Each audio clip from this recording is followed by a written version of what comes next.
Karena kemarin ke luar negeri juga, gimana sih rasa kangennya anak kuliah di luar negeri?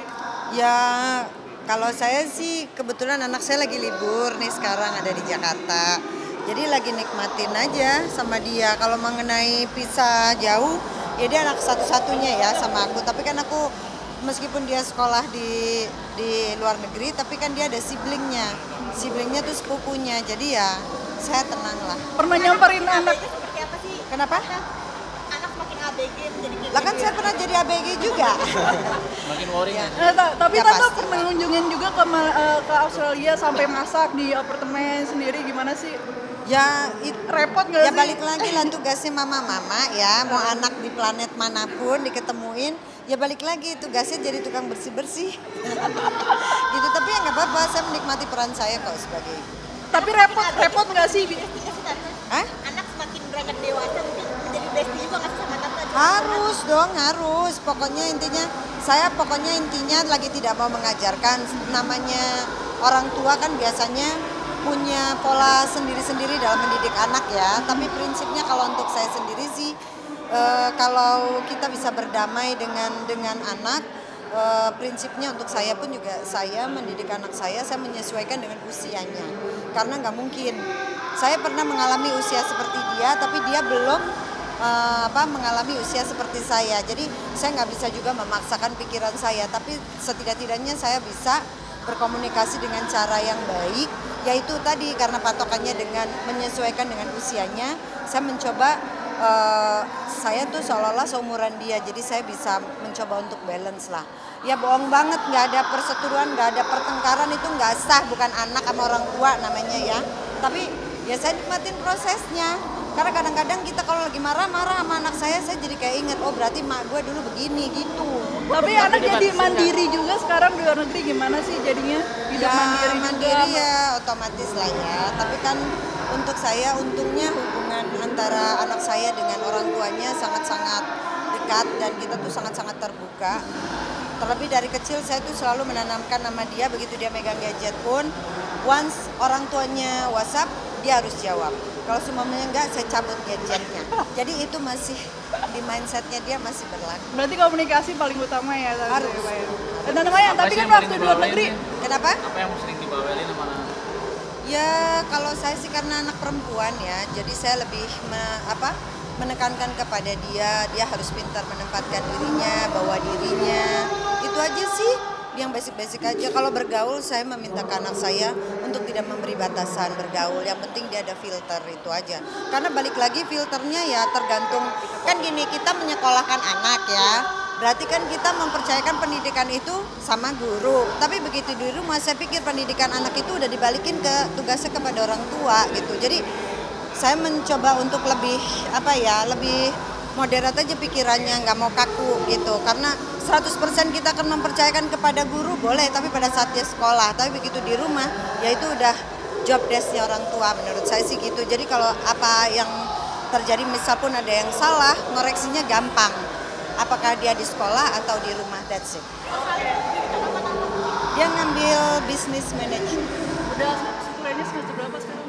Baru masuk ya, baru masuk ya. Kalau sekarang pun juga saya menganggap bahwa itu pilihan anak saya nggak pernah maksain. Jadi dia majornya pilih itu ya saya bebaskan kepada dia lah.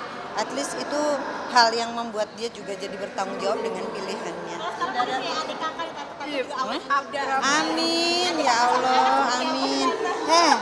Nomor sepatu kamu berapa? Saya cuma nanya doang, sama nggak sama kaki saya gitu. Tetap aja, tapi repot gak sih di luar negeri kan, karena kan jadinya semuanya ngurus sendiri. Kalau di sini kan ada ART, repot sendiri gak sih? Oh, enggak. Tetap aja masak juga di sana, nonton di vlog. Saya kasih bocoran ya, anak saya dulu waktu SD aja, meskipun dia ada mbak di rumah apa segala macam, untuk dia pembelajaran pertama pada saat dia sekolah, pulang, kalau semuanya sepatunya kotor dia harus cuci sendiri. Gak dimanja Enggak, ya? jangan.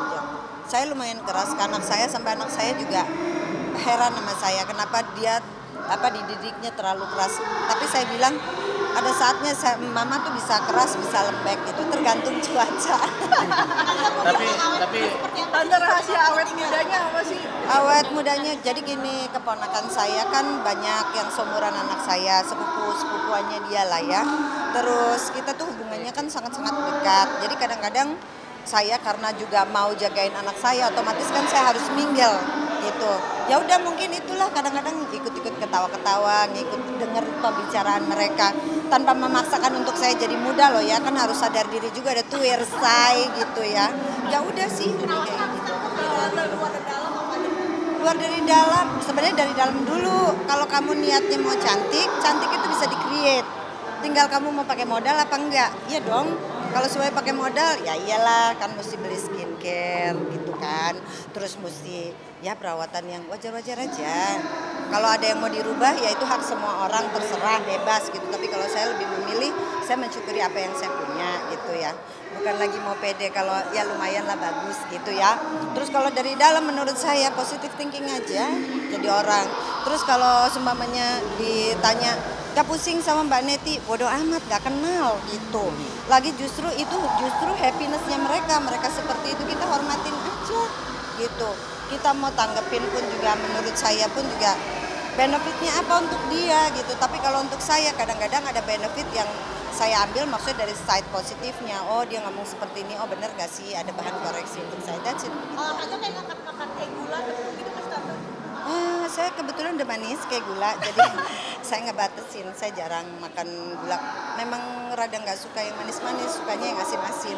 Tapi ya disesuaikan umur sekarang pun juga mulai berkurang. Pokoknya intinya saya sedang menikmati peran saya sebagai orang tua, sebagai ibu, terus sama sebagai petani. Nah itu mungkin kata kunci. Emang mau jadi petani aja terus petani sekarang di masa tua nanti. Iya kan sekarang maksud saya ya, saya kan sekarang udah dikategorikan memberikan kesempatan lah ya, udah waktunya memberikan yang muda-muda, talent baru yang lebih bagus, yang lebih cantik, yang lebih, pokoknya yang lebih-lebih lah. Intinya itu pun juga sudah pernah saya jalanin ya, dulu ya, jungkir balik di dunia entertain. Nah sekarang ini saya mencoba meng-create entertain itu di pertanian. Justru sekarang saya lagi kepengen ngegenjot anak-anak muda untuk jadi petani, bahwa petani itu bisa jadi keren dengan jadi anak muda. Apalagi kan sekarang ya bisnis itu kan sudah bersentuhan dengan digital. Nah saya orangnya seneng belajar gitu, jadi saya nggak peduli. Ilmu tuh kadang-kadang kita nggak boleh underestimate, bahkan yang muda pun bisa memiliki ilmu yang lebih dari orang yang dewasa, yang lebih tua gitu. Dan untuk saya ya saya nikmatin itu.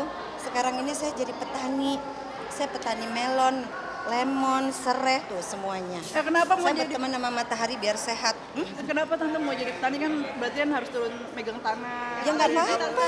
Apa seorang Mayang Sari kenapa sih Ih, turun? ingat jangan Pegang lupa kotor-kotoran. asal ya. Kamu makan beras itu asalnya ya ditanamnya ya ada tanahnya juga say. Oh. Ya kata kuncinya mau happy, mau sehat, mau cantik, jangan lupa asal. Oke? Milih juga kan Tante.